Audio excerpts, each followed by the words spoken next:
Totoo naman na may mga kahinaan tayo. Amen. But that's only a part of you.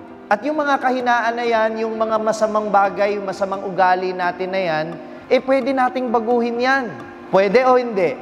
Mahirap o madali?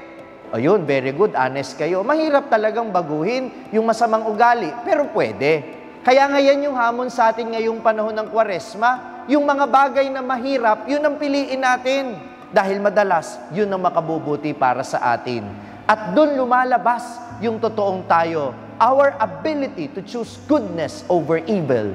That is who you are. Bilang anak ng Diyos, kaya mong magpakabuti kaysa magpakasama. Amen?